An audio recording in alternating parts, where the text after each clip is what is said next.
Svätý Augustín napísal: Nespokojné je moje srdce, kým nespočine v Tebe, Bože. No a leto možno je takým obdobím, takým časom, kedy môžeme spočinúť alebo si odpočinúť. Lebo utichnú nám povinnosti, spomalíme, zostaneme sami so sebou, prípadne so svojimi blízkymi. Dnes o oddychu, lete, dovolenkách, ale aj to, čo nám ponúka leto pre dušu, budeme hovoriť s bratislavským arcibiskupom, metropolitom, monsignorom Stanislavom Zvolenským. Otec arcibiskup, vítajte v našom štúdiu. Ďakujem za pozvanie. Tak prvá otázka, máva aj arcibiskup dovolenku? Každý arcibiskup, každý biskup, každý kňaz má mať dovolenku, mám aj ja dovolenku. Je to nevyhnutné. Dovolenka patrí k tomu, aby sme aj nadobudli nové síly, aby sme nadobudli aj odstup od vecí. Takže patrí to aj k môjmu životu. A ako teda vyzerá vaše leto alebo váš oddych, dovolenka? Tak leto vyzerá tak, že práve cez leto sa snažím aj ja vytvoriť si priestor, aby som mohol mať dovolenku, lebo ten rytmus života je taký, že vlastne v našich podmienkach práve akoby prispôsobujeme sa tomu, že možno aj, že je vtedy najlepšie počasie, ale že sú aj školské prázdniny. Takže väčšina rodín vlastne vtedy tiež sa chystá na dovolenku alebo prežije dovolenku. Takže aj pre mňa, predovšetkým v tomto čase, sa teda usilujem využiť niektoré dni pre osobnú dovolenku. A kde tak najradšej trávite voľný čas? Je to možno more, alebo príroda, hory, les, alebo doma a kniha? Tak pre mňa k dovolenke patrí, teraz by som tak povedal, že taký, ako sa to nazýva, že aktívny odpočinok, lebo povedzme urobiť si nejaký výlet na bicykli aj tu len v okolí Bratislavy a sú tu krásne miesta, aj pripravené cesty pre cyklistov, ale vôbec aj príroda pozdĺž Dunaja, tých mŕtvych ramien, alebo teda je to nádherné. Samozrejme, že v minulosti aj som opakovane mal to šťastie byť na dovolenke pri mori, aj to je nádherná dovolenka, ale potom aj na Slovensku je mnoho krásnych kútov, kde tá príroda, teda nielen tu v okolí Bratislavy, alebo teda má ešte iný charakter, aj taký, môžeme tak povedať, či už až skoro vysokohorský, teda v Tatrách, alebo aj nízke Tatry sú nádherné. Ale Slovensko má veľa krásnych miest, kde sa dá ísť akoby tak a vnímať aj krásu prírody, aj mať taký to uvedomenie, že som vzdialený od ruchu každodenného života. Cirkev veľa hovorí o odpočinku, o svetení nedele, ale teda aj o oddychu. Prečo vlastne cirkvi záleží na tom, aby ľudia dokázali odpočívať? Prečo odpočinok Boh prikazuje? Cirkev vlastne preberá toto ako princíp, ktorý pochádza zo Svätého písma Starého zákona, alebo mohli by sme povedať teda z Božieho zjavenia, od jeho počiatkov. Lebo to prvé, alebo tých prvých posolstiev, ktoré nachádzame vo Svätom písme, je aj posolstvo o tom, že človek práve cez ten deň odpočinku, ten deň, ktorý, keď zanechá svoju prácu, uvedomuje si vlastne svoju dôstojnosť. Dokonca by sme mohli povedať, že ten deň odpočinku je pre dôstojnosť človeka ten dôležitejší. Práca je prostriedok na to, aby sme, tak povediac, zabezpečili sa, aby sme potom v neho odpočinku mohli vnímať aj svoje jestvovanie, svoju dôstojnosť, svoje poslanie.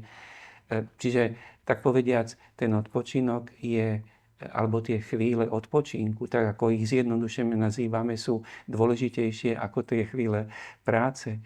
Lebo práca je prostriedok.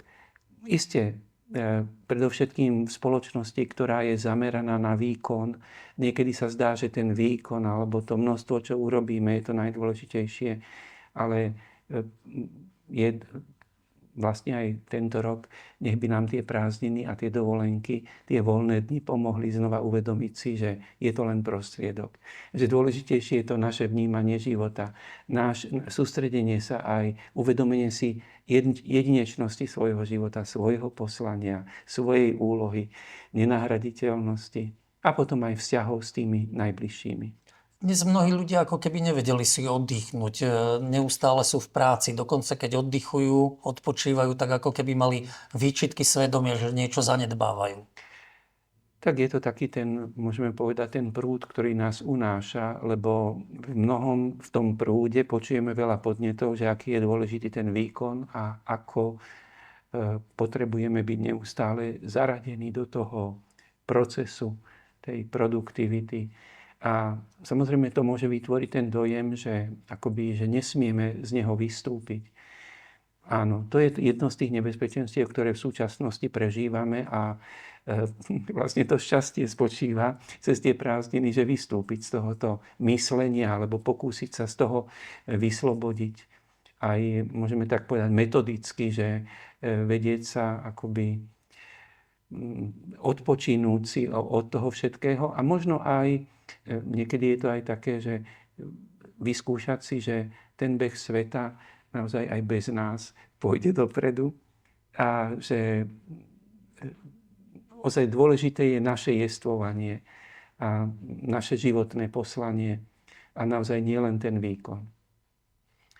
Ale to je aj čas, keď naše rodiny trávia viacej času pospolu. Je to dar pre mnohých, ale niekedy to je tiež takou skúškou, že nie sme zvyknutí tráviť celé dni alebo celý týždeň spolu. Čo by ste poradili? Ako prežiť leto dobre aj v spoločenstve rodiny, ktorá teda je rozbehaná za tými povinnosťami cez rok? Áno, práve aj to potvrdzuje akoby takú tú osobitosť života v súčasnosti, že rodiny počas toho pracovného obdobia alebo školského roku majú veľmi málo času na seba.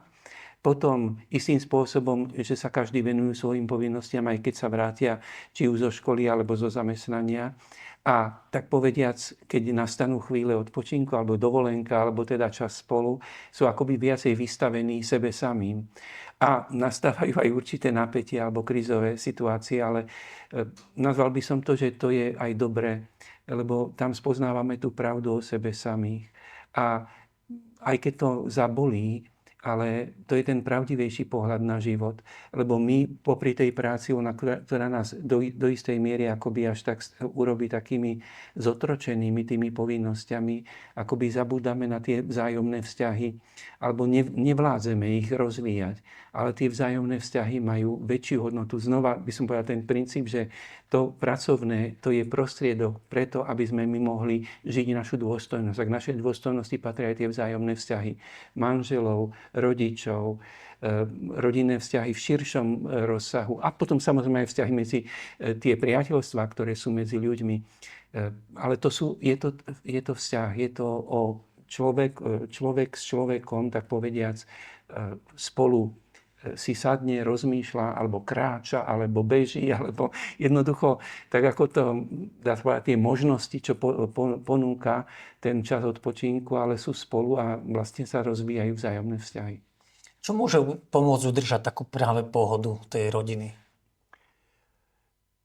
Tak predovšetkým taká vzájomná prajnosť, že prajnosť a potom aj taká otvorenosť tým, že každý môže urobiť chybu a že potrebujeme a chcieť teda akoby aj prípadne, keď v niečom zlyháme, že hľadať riešenie spoločne, nie oddeliť sa hneď alebo tak, lebo to niekedy je možno akoby aj také jednoduchšie, že odísť od seba, že poviem, že máme to ľahšie, ale isté toto sú také veľké úlohy, kde môžem práve v tých rodinných vzťahoch, kde sa môže aj bolesti zažiť, ale aj sa môže veľa nového, dobrého vytvoriť, čo sa nepodarilo počas roka.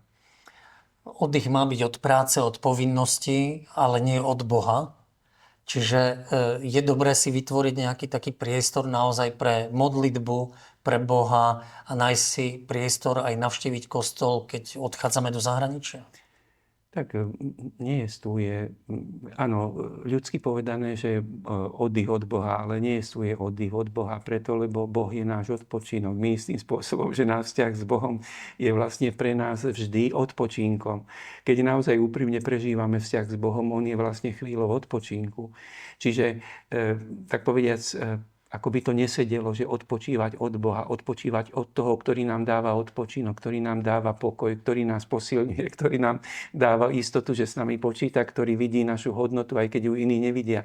Ale samozrejme, že môže byť ten čas leta, že môže byť niekedy znova, že tak podľahneme akože tým všetkým možnostiam, ktoré nám sa ponúkajú, že a ako by sme mohli zabudnúť na to, čo by som povedal, že k nášmu vzťahu k Bohu patrí.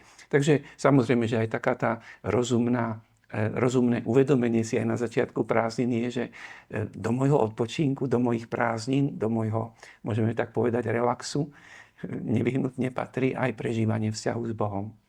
Čiže ako by ste nám dali radu, že ako prežiť leto tak, aby sme sa na jeseň vrátili všetci oddychnutí?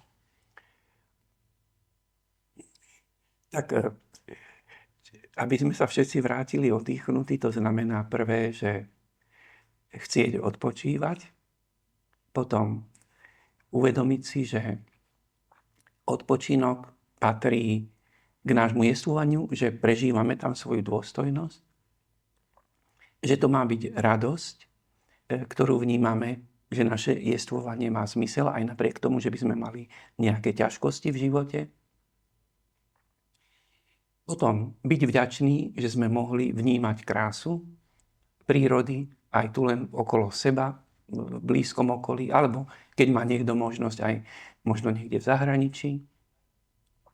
No a predovšetkým, že máme ľudí. Takže myslím, že asi to, že byť otvorený pre iných. Pre Boha, pre krásu toho, čo Boh stvoril a samozrejme pre krásu, ktorá je v iných ľuďoch. Otec arcibiskup, ďakujem vám veľmi pekne za tento rozhovor a aj vám prajem teda požehnaný aj oddychový letný čas. Ďakujem pekne.